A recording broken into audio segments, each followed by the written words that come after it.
আম্মা জান খাদিজাতুল কুবরা ডাক দিয়ে বলেন, নবী গো, ওই অন্ধকার কবরে আপনার চুপড়া দিয়ে আমারে কাফন পড়াইয়া আপনি নিজে হাতে আমারে কবরে শোয়া দিবেন গো নবীজি। নবীজি বললেন, খাদিজা, তোমার প্রস্তাব আমি কবুল করলাম।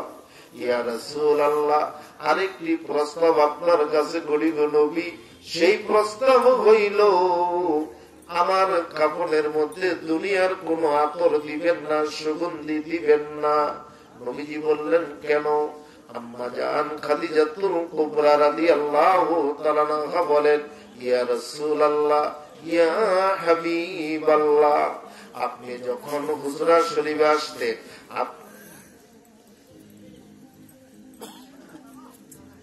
ইয়া রাসূলুল্লাহ, ইয়া হাবিবাল্লাহ, আপনি যখন হুজরা শরীফে আসতেন তখন আপনার ওই খরম মুবারক, জুতো মুবারকের নিচে যে ধুলিগুলি থাকতো আমি ভালো করে পরিষ্কার করে একটা কাগজের মধ্যে আমি মুড়িয়ে রেখে দিয়েছি। বলেন সুবহানাল্লাহ। ওই ধুলাবালিগুলি যদি আমি খাদিজার কাফনের মধ্যে ছিটিয়ে দেন, আমার বিশ্বাস আমার কবরে আল্লাহ রহমত নাজিল করে দিবে। আরেকটু জোরে বলেন সুবহানাল্লাহ। আমার নবী যখন মেরাজে গেলেন, আমার নবীজির কদমের ধুলির জন্য আল্লাহর আরশ ইন্তজার করতেছিল। সুবহানাল্লাহ। আমার নবীর ধুলি যদি এত দামি হয়, আমার নবী কত দামি, আর সেই নবীর তরিকাও কত দামি, সেই তরিকা যারা গ্রহণ করেছে তারাও কত দামি। তারা দুনিয়াতেও দামি, কবরেও দামি। জোরে বলেন ঠিক কি? কারণ আমার পীর কিবলাগার তিনি অন্য কোন তরিকা আমাদেরকে দেন নাই, কিবলাগার আমাদেরকে রাসূলুল্লাহ তরিকা দিয়েছে। কথা বলেন ঠিক কিনা? রাসূলুল্লাহ তরিকা আমাদেরকে কিবলাগার দিয়েছে। ভাইয়ারা আমার নবীজি বললেন, খাদিজা, আমি তোমার দরখাস্ত মঞ্জুর করে নিলাম। এবার বলে, হুজুর, আরেকটা দরখাস্ত আপনার কাছে আমি করি। আমি মৃত্যু নিয়ে আপনাদের সামনে আমি কথা বলতেছি। যে লোকটা মারা গেছে বাড়ি কোথায়? তাহলে আমরাই করি, ভাবিটা সংক্ষিপ্ত করে দোয়া করে দিই, যেহেতু একটা অ্যাক্সিডেন্ট হয়েছে, তাই না? আর অল্প একটু কথা বললা, যেহেতু একটা দুর্ঘটনা হয়েছে, তাহলে আমরা অনেক রাত পর্যন্ত কথা বলতাম। বেশি রাত বলবো না, যেহেতু আপনাদের পাশেই একটা দুর্ঘটনা। অনেকেই ও এই পরিবারের লোক না? আচ্ছা, আল্লাহ পাক, তার নাম কি? আলী। আজকে তার বাপ মা জীবিত আছে? দেখেন, মা বাপ জীবিত আছে। মা বাবার এই কুল খালি করে আলী আল্লাহর কাছে চলে গেছে। এই মাহফিল থেকেও আল্লাহ পাক তাকে যেন এই মাহফিলের ইজ্জতের খাতিরে আল্লাহ পাক যেন জান্নাতুল ফেরদাউস নসিব করে। বলেন আমিন। বলেন আমিন।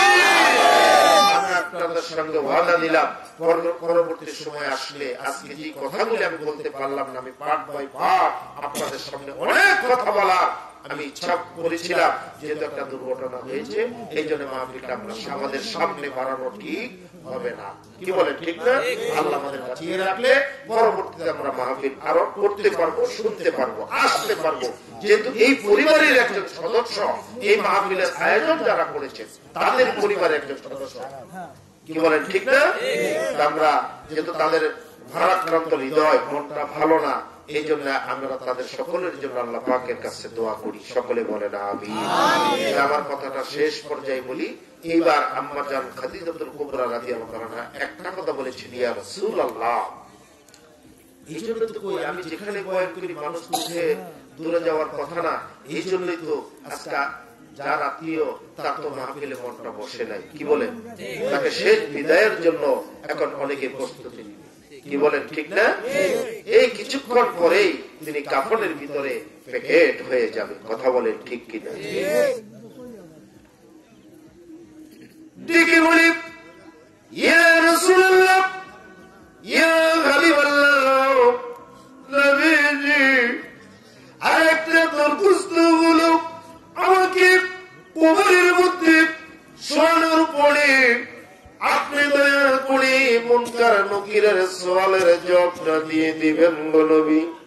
প্রত্যেকটা মানুষের কবরে মুনকার নকির আসবে। মান রাব্বুকা ওয়া দীনুকা মান হাযার রাজুল প্রশ্নগুলি করবে, ইয়া রাসূলুল্লাহ আমি যদি উত্তর দিতে ভুলে যাই আপনি আমার কবরের পাশে বসে থাকবেন, আপনি কবরের উপর থেকে মুনকার নকিরের সওয়ালের জবাব দিয়ে দিবেন।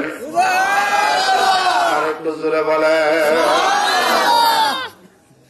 আমাদের কোন আত্মীয় স্বজন যদি মারা যায় কবরে মুনকার নকির আসে, কে কে দেখছেন? মুনকার নকির কেউ দেখছেন? কিন্তু আমার নবী দেখে। তাহলে নবীর সমান আমরা না, নবীর সমতুল্য আমাদের মনে করা যাবে না। ভাই আমার, আম্মাজান খাদিজাতুল কুবরা নবীর কদম মোবারকে চোখের পানিগুলি ছেড়ে ছেড়ে এই আবদারগুলি করলেন, দরখাস্ত করলেন। নবী আমার দিকে বলে, খাদিজা আমি ওয়াদা দিলাম খাদিজা রে, তোমার কবরে মুনকার নকির আসার আগ পর্যন্ত আমি রাসূলুল্লাহ তোমার কবরের পাশে বসে থাকবো। আরেকটু জোরে কর। নবীজি বসে আছেন কিন্তু কবরে মুনকার নকির আসে না। এমন সময় আম্মাজান খাদিজাতুল কুবরা রাদিয়াল্লাহু তাআলা আনহার কবরে মুনকার নকির আসে না। রাসূলও কবর থেকেও হুজরায় যায় না, রাসূলও যায় না। যখন আসবে তারপর এমনি ভাবে মধ্যরাত হয়ে গেছে, আল্লাহ পাক ডাক দিয়ে বলে, বন্ধু আপনি কেন খাদিজার কবরের কাছে বসে আছেন? আল্লাহ মুনকার নকিরের সওয়ালের জবাবটা যদি দিতে না পারে এই জন্য আমি ওয়াদা দিয়েছি আমি যেন তার জবাবটা দিয়ে দেই। সুবহানাল্লাহ। আল্লাহ ডাক দিয়ে কয়, বন্ধু আপনি ঘরে চলে যান। খাদিজা রাদিয়াল্লাহু তাআলা আনহার কবরে মুনকার নকির যাবে না। আমি রব্বুল আলামিন খাদিজার কবরে যে মুনকার নকিরের সওয়ালের জবাবটা আমি আল্লাহ নিজেই দিয়ে দিয়েছি। সুবহানাল্লাহ। আরেকটু জোরে বলেন সুবহানাল্লাহ। আম্মাজান খাদিজাতুল কুবরা রাদিয়াল্লাহু তাআলা আনহা আমার নবীকে খুশি করেছেন। যিনি নবীকে খুশি করবেন আল্লাহ তার উপরে খুশি হয়ে যাবে।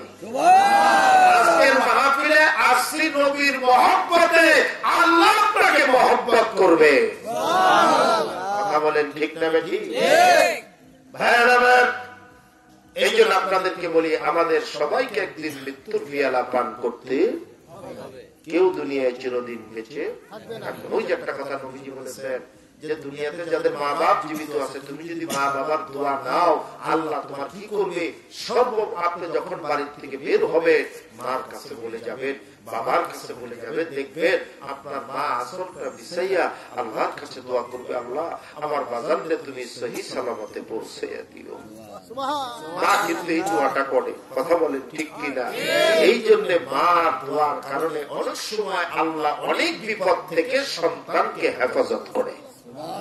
তাহলে আমাদের যাদের মা বাপ জীবিত আছে তাদেরকে মা বাবার জন্য মা বাবার খেদমত করতে হবে, মা বাবার দোয়া নিতে হবে, কিন্তু বর দোয়া নেওয়া যাবে না। কথা বলেন ঠিক কিনা?